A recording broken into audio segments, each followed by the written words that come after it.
précis enfant de la patrie, avait le peuple. Quelle nuit que fut celle du 4 novembre 2020, jour des élections américaines entre le candidat démocrate, le juif Joseph Robinette Biden, et le président sortant, le méchant Donald J. Trump, alias Tony la Brute, l'homme qui a ébranlé la gauchiasserie américaine tout entière lors de son élection surprise 4 ans auparavant face à la dépravée Hillary Clinton, cette même gauchiasserie qui s'était ouvert les veines dans le ruisseau, dépité, en larmes, le cauchemar absolu, etc. Un souvenir plus que réjouissant.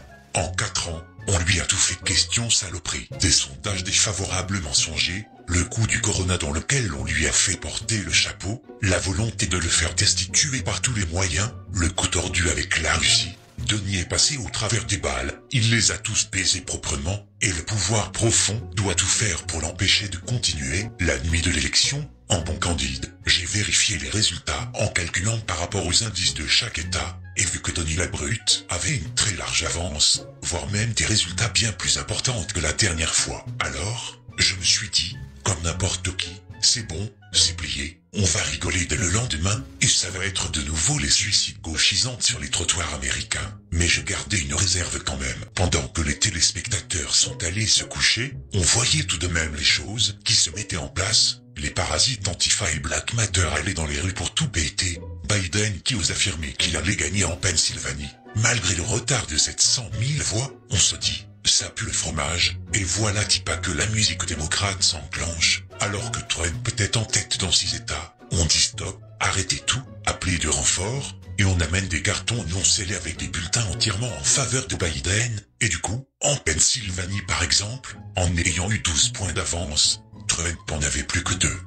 Très bizarre. Trump est toujours de couleur orange, mais de moins en moins. Épargnons les détails, comme beaucoup l'avaient prévu. Biden a été frauduleusement élu président, annoncé par les merdias corrompus et pourris, en avancée sans sourciller, alors que le décompte des votes n'était même pas terminé. Ça m'étonne pas. Voici un gros florilège de cette gigantesque magouille. Urging my supporters to go into the polls and watch very carefully, because that's what has to happen. I am urging them to do it. I hope it's going to be a fair election. If it's a fair election, I am 100% on board. But if I see tens of thousands of ballots being manipulated, I can't go along with that. Just take a look at all. C'était une grande soirée pour nous. Regarder tous ces États qu'on a remportés ce soir et regarder les marges avec lesquelles on les a remportés. C'est pas une question d'une douzaine de voix avec 60% des voix qui restent à compter. On a remporté des États. Et tout à coup, on nous explique que l'élection, elle est reportée. Les analystes disent It's going to be a very interesting evening, and I wonder what happens during that period of delay with the ballots. I wonder what happens. Are they going to mysteriously find more ballots, Mr. Congressman? Are they going to find more ballots? Can you imagine what happened? Can you imagine? Just be very careful, be vigilant, and watch, and report whatever you see. Parce que, vous savez quoi? Ils savaient qu'ils ne pouvaient pas gagner. Donc ils ont dit, on va aller au tribunal. Et je l'avais prévu. Je l'ai prévu depuis le jour où on m'a dit qu'on allait envoyer des centaines de millions de bulletins de vote par la poste. Je savais que, gagnant ou non, ça allait passer par les tribunaux. Nous avons entamé une procédure. La procédure exigeait en fait qu'avec ces bulletins postaux, qui, vous le savez, sont déjà très suspects, cette forme de vote a toujours été considérée comme la plus exposée à la fraude. Et ça, c'était selon le New York Times. Notre objectif, aujourd'hui, sera pour le bien de ce pays de garantir l'intégrité de nos élections. C'est de la fraude contre notre nation. Nous souhaitons que la loi soit appliquée correctement. Donc, nous irons à la Cour suprême des États-Unis. Nous souhaitons que les votes soient arrêtés. Nous étions censés être autorisés par la loi à observer le dépouillement des bulletins de vote. Alors, observer signifie, pour toute personne censée, d'être dans la possibilité de regarder. L'interprétation qu'en a fait la machine démocrate corrompue de Philadelphie, c'est que les observateurs peuvent se trouver à une distance de 6 ou 10 mètres, dans la capacité de pouvoir regarder le bulletin de vote, dans la capacité de voir si le cachet de la poste était valide, si l'adresse et la signature ont été correctement apposées sur le bulletin.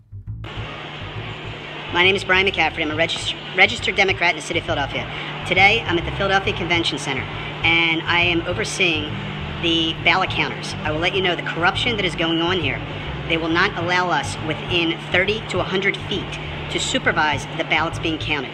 This is a coup against the President of the United States of America, and I want to call out the Mayor of Philadelphia, James Kenney, the Attorney General, Josh Shapiro, who tweeted that there's no way Donald Trump can win President of the United States of America, and also District Attorney of Philadelphia, Larry Krasner.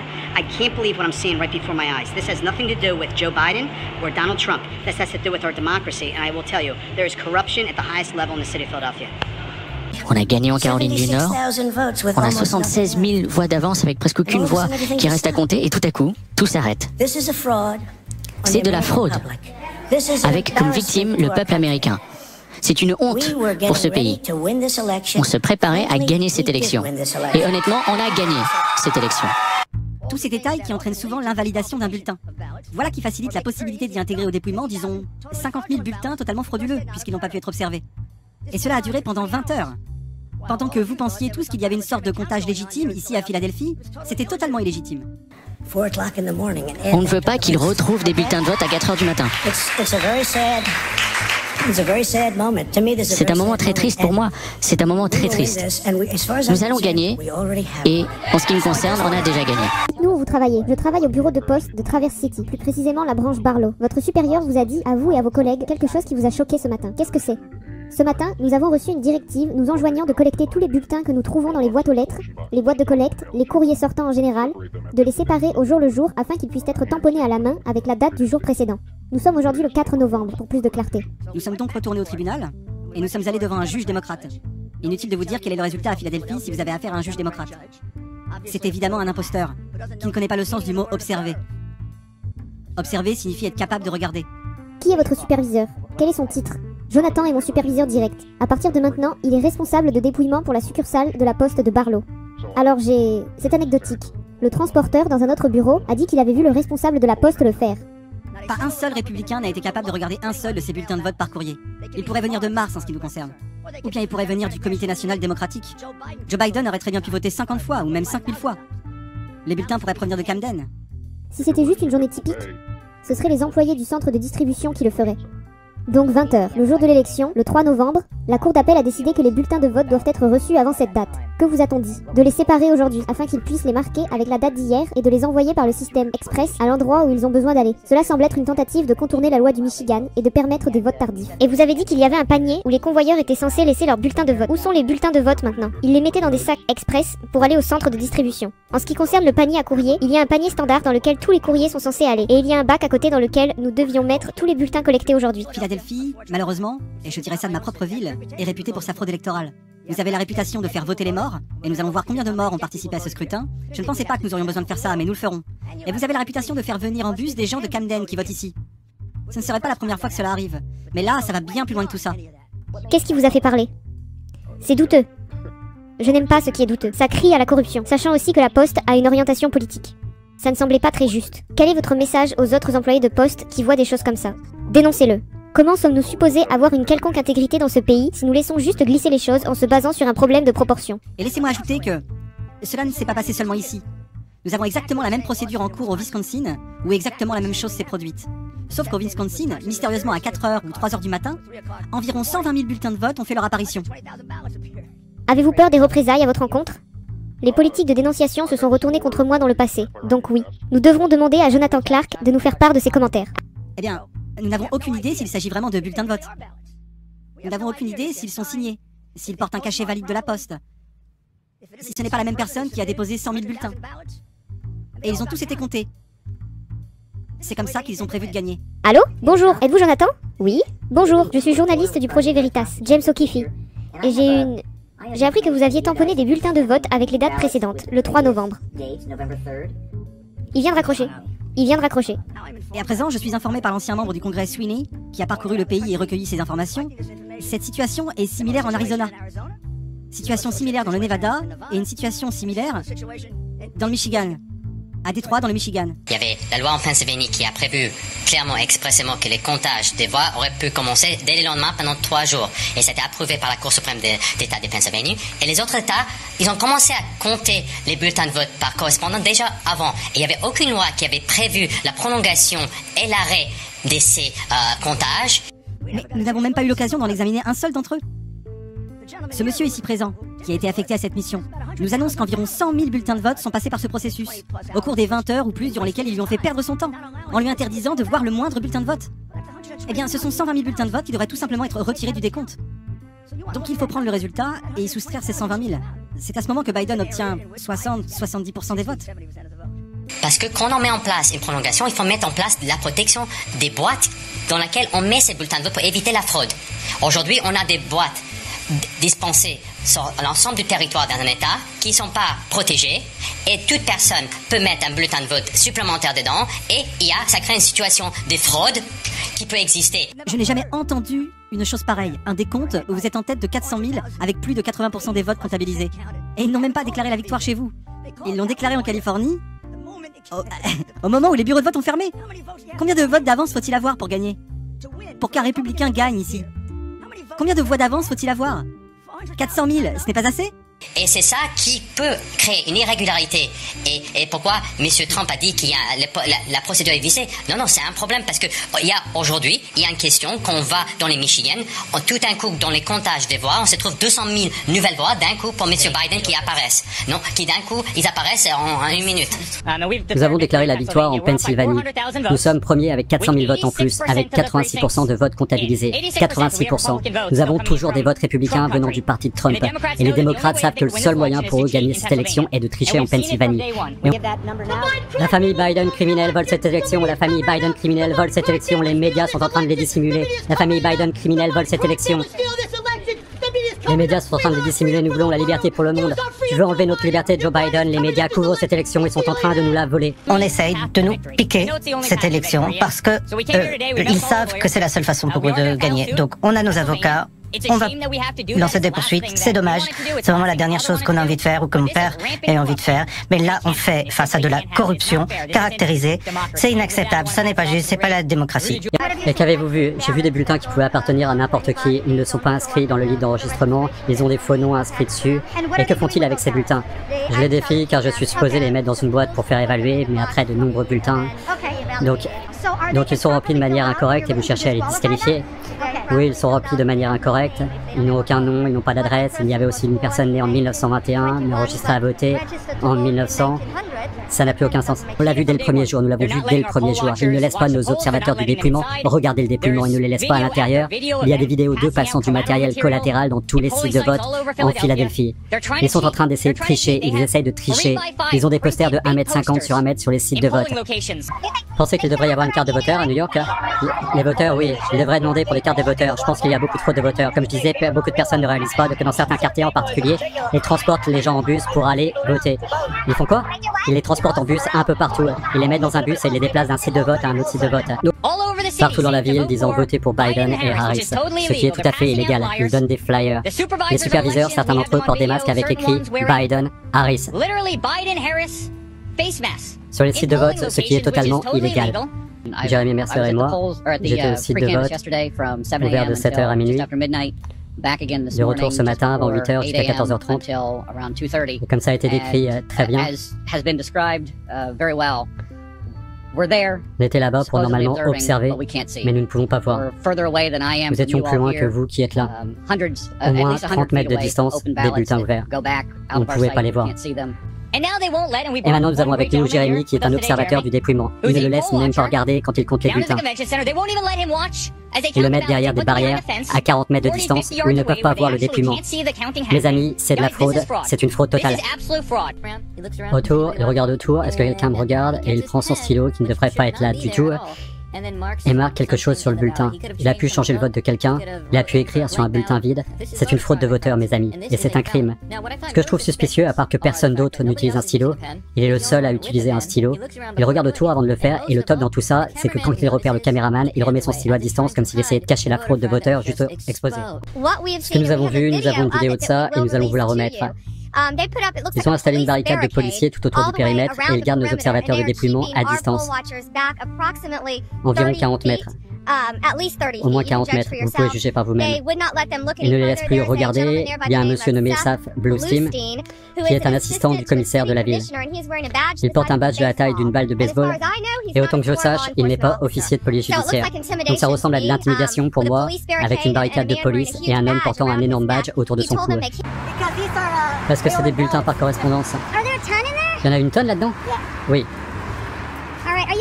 Ok, vous les collectez dans beaucoup d'endroits?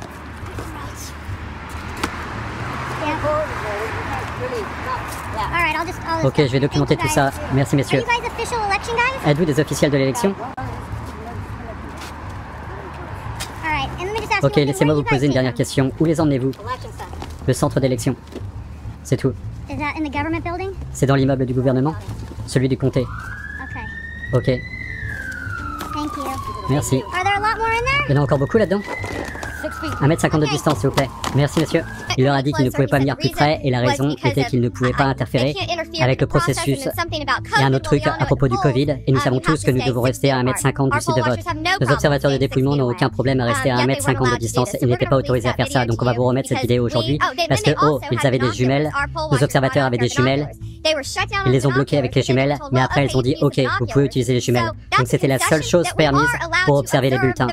Donc j'ai le Baxter, monsieur Baxter, je me rappelle plus. Je suis allé voir le responsable parce que j'avais des bulletins douteux parce qu'ils n'étaient pas inscrits dans la liste. Donc j'ai juste traité un sac de 500 personnes qui ne sont pas enregistrées, elles ne sont pas sur la liste supplémentaire. Étiez-vous à l'intérieur? Oui, j'y suis depuis ce matin, toute la journée et je viens juste d'en sortir. Clairement, quand vous voyez comment la salle est grande, vous ne pouvez pas voir chacun des bulletins. Vous pouvez voir seulement ceux qui sont près de vous. Donc c'est la seule chose permise par eux et nous avons besoin de voir les bulletins. Donc on a besoin de remédier à ça parce que nous avons gagné en Pennsylvanie et nous voulons chaque vote compter d'une manière juste. Parce qu'ils ont signé ce matin en rentrant mais pas en sortant. Ils n'ont pas assez de personnes GOP à l'intérieur. Mais ils ne veulent pas nous faire entrer. Je me suis assis pendant 2 h, 1h30.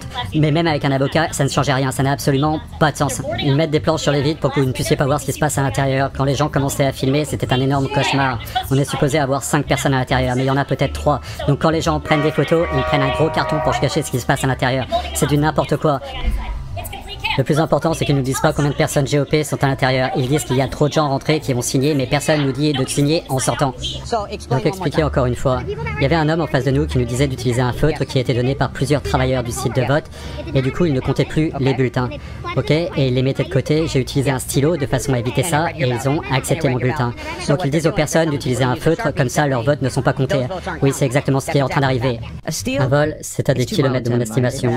C'est la plus grande fraude électorale commise sur la population des États-Unis. Vous devez l'appeler une fraude. C'est une fraude massive. Et ils ont opéré cette base. Maintenant, le marathon, vous pouvez faire en arrière-plan, vous pouvez continuer. Maintenant, nous avons des avocats. Et qu'avez-vous vu? J'ai vu des bulletins qui pouvaient appartenir à n'importe qui. Ils ne sont pas inscrits dans le livre d'enregistrement. Ils ont des faux noms inscrits dessus. Et que font-ils avec ces bulletins? Je les défie car je suis supposé les mettre dans une boîte pour faire évaluer, mais après de nombreux bulletins. Donc ils sont remplis de manière incorrecte et vous cherchez à les disqualifier? Oui, ils sont remplis de manière incorrecte. Ils n'ont aucun nom, ils n'ont pas d'adresse. Il y avait aussi une personne née en 1921, mais enregistrée à voter en 1900. Ça n'a plus aucun sens. We're in a situation where we have put together, and you guys did it for our administration, the President Obama's administration before this. We have put together, I think, the most extensive and inclusive voter fraud organization in the history of American politics. J'ai manqué un épisode de cet intéressant feuilleton. Qu'est-ce que vous avez dit? We have put together, I think, the most extensive and inclusive voter fraud organization in the history of American politics. Ah, quand même! Ça meurt pas, hein! Je crois que tout est clair, et la situation sera la suivante. Cela rappelle au détail près un prémisse de l'élection de 2000, où l'autre trou du cul de l'environnement Al Gore avait été élu dans un premier temps, et qu'un coup de recompte, c'est George Bush fils qui a pris le pouvoir. J'ai montré à Sarkozy comment faire. N'oublions pas les réseaux sociaux, tenus par les disciples de la gauche mondialiste. Multiplier les mesures contre la liberté d'expression de ceux qui osent défendre la souveraineté, n'hésitant pas à censurer le président américain, coupable d'avoir expliqué aux émeutiers que si cela continuait, il allait envoyer l'armée pour rétablir l'ordre. Pire encore, les chaînes ABC, NBC, CBS et MSNBC avaient interrompu l'allocution de Trump, alors que celui-ci présentait les cas de fraude électorale, du jamais vu jusqu'à présent. Salaud! Et c'est formidable, ce système des mailing ballots, massifié grâce à la peur du Covid-19. C'est fou, non? Ah oui, c'est fou. Ce système de vote est interdit en France depuis 1975, car il permet trop de fraude, et on le sait. Sauf que le 10 novembre, les macronistes ont osé faire passer une loi stipulant l'autorisation du vote par correspondance. Comme vous l'aurez compris, Macron doit rester en place dès 2022, grâce au Covid et tout le tralala, quenelle dans notre cul, bien profondément, et sans toucher les bords. Là, dans l'encurie, on est dans le sublime. À part ça, tout va bien. Et quand on parle de la peur du Covid, les scènes de liesse dans les rues du pays, pas de problème, plus de gestes barrières. À part ça, tout va bien. D'accord. On se permet de retrouver des jolis bacs contenant des bulletins de vote au coin de la route, en guise de pression sur les facteurs pour les abandonner, ou on peut retrouver d'autres bulletins dans une poubelle, c'est bien connu. À part ça, tout va bien.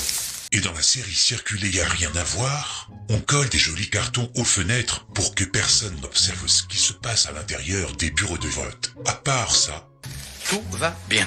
Les observateurs républicains empêchés de participer au vote de Détroit, en réalité, ils ont été sortis par la police, car ils ne respectaient pas le port du masque et qu'ils chantaient Stop the Count autour des tables dès qu'ils ont su que Trump commençait à perdre. Ah bon?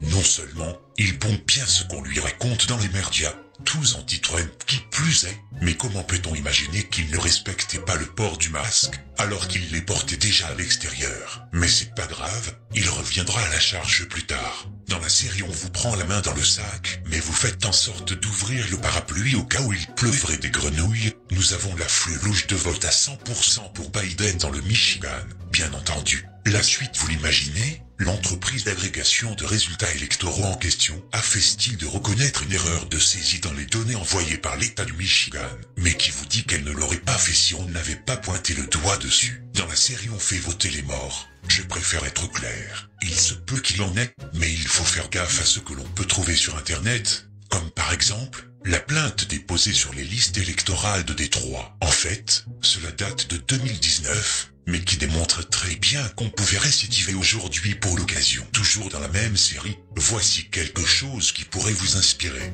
Okay, so it is 10:15 here in Los Angeles, and I'm going to show you guys something a little bit crazy. So I am on the Michigan Voter Information website, and I've put in all of this information to see if I'm registered. And obviously I'm not talking about me because I'm a registered California voter. So I put in the name William Bradley, March 1902, and the zip code 48207, which is Detroit, Michigan. Searched it. All right. Yes, you are registered. Wayne County. And it was an absentee ballot that was received on October 2nd, 2020. Now, I went over here, and this was for William Bradley, March 1902, death date, June 1st, 1984, Detroit, Michigan, 48207. Ne vous inquiétez pas. Dès qu'on les prend la main dans le sac, ils s'empressent de bien nettoyer et de faire valoir à une erreur humaine. Mais quand on a ce genre de choses, qui vous dit que d'autres cas similaires ne sont pas passés au travers? Il n'y a pas eu de vote de mort, sauf fraude individuelle très rare. Mais sinon, les principaux cas dénoncés de vote de mort sont les gens nés en 1900, tout simplement parce que c'est la date de naissance par défaut pour le vote électronique, si l'électeur oublie de le remplir. Tu te fous de ma gueule.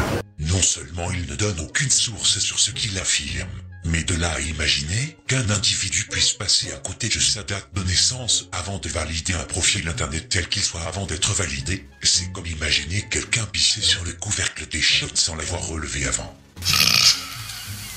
Dans la série Les sources ultra fiables en plein délire, nous avons Real Politique qui décroche la timbale. Beaucoup se rappellent de ce graphique prétendant que les États clés ont enregistré un taux de participation de 96 à 125%, ce qui relève de l'invraisemblable. Eh bien, Real Politique s'est tout simplement planté sur tous les chiffres, volontairement pour appâter les complotistes. Voici le nombre réel d'électeurs inscrits dans chacun des 8 États, selon leur secrétaire d'État.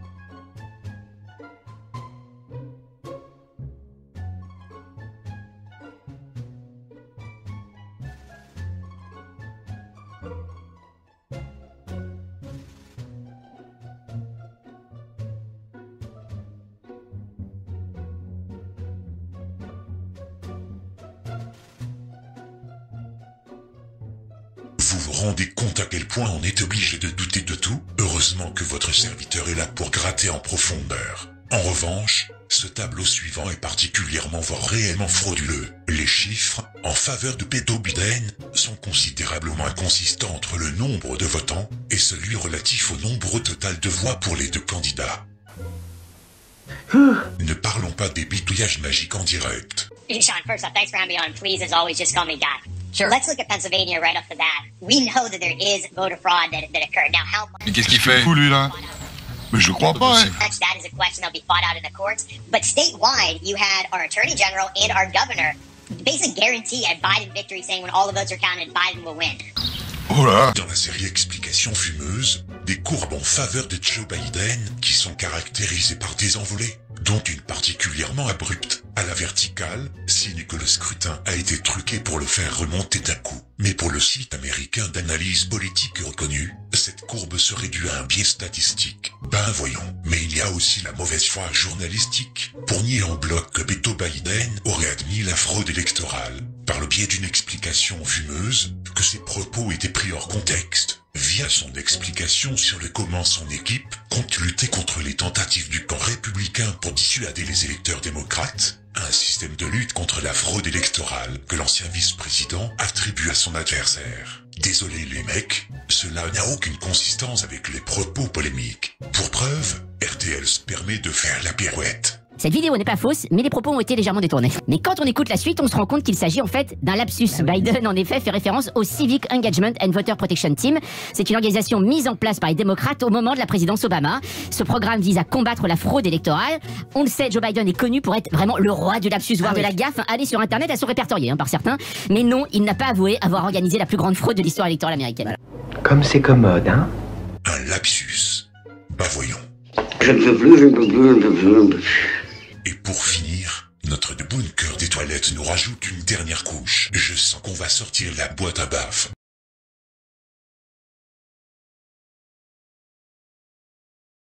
Un enfant de 7 ans en train de perdre au Monopoly. Vraiment, je ne comprends pas ce que vous trouvez à cette personne lépreux Trump. Expliquez-moi. L'honneur, la dignité, la maturité, l'intelligence, ce ne sont plus des valeurs importantes pour être le leader d'une nation? Oh là. Attends, je vais t'expliquer. Premier point, Trump n'a déclenché aucune guerre, ni en Iran, alors que Barack Obama n'a cessé, pendant 8 ans, de lancer ses troupes dans des opérations coûteuses en vie, en matériel et en dollars, avec des effets secondaires catastrophiques, comme en Syrie. Ne parlons pas de ses prédécesseurs qui ont fait bien pire. Deuxième point, Trump a rapatrié aux États-Unis le plus possible de ses troupes stationnées à l'étranger. Les gauchistes devraient le remercier pour ça. Il a mis fin à l'impérialisme américain cher à Bush et à Obama. Mais non, les gauchistes ne reconnaissent jamais l'évidence, et ils préfèrent l'accuser de semer le désordre en désengageant les États-Unis. Troisième point, très grand négociateur, Trump, en se rapprochant de Kim Jong-un, alias Pamplemousse, en l'hypnotisant à force de rencontres médiatiques et de mots doux, a réussi à anesthésier les velléités guerrières de la Corée du Nord. Obama faisait le contraire, et plaçait la région en alerte nucléaire permanente, sans compter un rapprochement entre les deux Corées qui n'avait plus lieu depuis une 60aine d'années. Quatrième point, Trump a commis l'exploit d'organiser des traités de paix entre plusieurs pays arabes et Israël, chose qui semblait impossible avant lui. Pour y parvenir, il fallait énormément de couilles, de fermeté et d'intelligence. Mais non, la gauche de merde préfère critiquer ses cheveux jaunes. Cinquième point, et c'est celui que je n'aime pas, au nez et à la barbe des pays arabes, Trump a considérablement renforcé l'alliance entre les États-Unis et Israël, seule démocratie de la région selon les gauchias, alors qu'Obama adorait manier la chèvre islamiste et le chou sioniste, au point de ne satisfaire personne et d'énerver tout le monde. Dernier point, Trump a été le seul obstacle sur la route du président chinois Xi Jinping et de son rêve de domination mondiale par le communisme chinois. Tous les pays libres devraient le remercier pour ce refus de se coucher devant Pékin. Au lieu de quoi, les bobos gauchistes pleurnichent du matin au soir que Trump va déclencher une guerre mondiale, ce qu'il ne fait justement jamais. N'oublions pas la baisse d'impôts, l'économie en hausse et la fermeture des cages à migrants d'Obama. Quant à la fraude annoncée, elle est potentiellement élevée si on observe les États acquis par les démocrates, 14 plus ou moins en leur faveur, contre 4 côtés républicains, c'est pour dire. En attendant, cet épisode n'est pas encore fini, et il ne faut pas vendre la peau de l'ours avant de l'avoir tué. À ce sujet-là, vous savez qu'il semblerait, encore une fois, ça reste à prouver, que ce cas de fraude électorale ait été anticipé, et que sur les bulletins officiels, il y ait des marqueurs qui n'aient pas été repérés par les éventuels fraudeurs. Donc, s'il y a des recomptes, on va peut-être s'apercevoir qu'il y a des tas de bulletins qui n'ont pas ce marqueur, entre guillemets, officiel. Donc ce serait des faux bulletins, c'est ça? Des faux bulletins, absolument. Okay, I saw online, on social media, that a watermark may have been used on the official ballot. So, I have a gem scope, it's a 10 times magnification, and this is my ballot strip, right? So, I'm gonna go ahead and put the camera onto the strip and we'll see. Let me see. It's a little blurry, I'm gonna go ahead and push it up. Oh dear.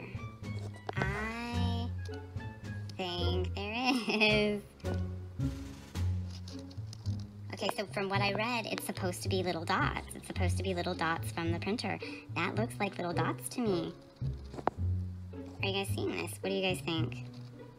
Is this the watermark? Néanmoins, cela annonce rien de bon. Si Trump est maintenu en place, ce sera forcément la guerre civile, car le pouvoir profond ne cédera jamais. Dans le cas contraire où Biden serait réellement élu, ce sera la reprise de l'agenda, provoquer des guerres, instaurer la doctrine gauchisante, faire tomber le président Erdogan avant le processus de destruction de l'Iran, etc. Et quand on voit clairement l'agenda de ces fanatiques, ils envisagent déjà de placer leur candidat symbolique habituel, un chef d'État cochant toutes les cases, femme, black, mais surtout marié à un dirigeant de Big Pharma. On pourra continuer à enculer le monde tout en souplesse. Hein? Rajoutons le fait qu'être noir de naissance aujourd'hui n'est plus une science exacte, mais on le devient au bout de 4 ans, et par voie de presse bien sûr. Au prochain épisode, abonnez-vous en masse sur cette chaîne, ainsi que BitChute, en n'oubliant pas de valider respectivement leur petite cloche. Vous pouvez me soutenir sur Patreon si vous le souhaitez, partagez au maximum sur Facebook et Twitter, réfugiez-vous sur Gab, le Twitter alternatif, sur MeWe, et VK, le Facebook russe, ainsi que sur Discord. Tout va bien dans le pire des mondes, d'autres déclarations suivront. À très bientôt.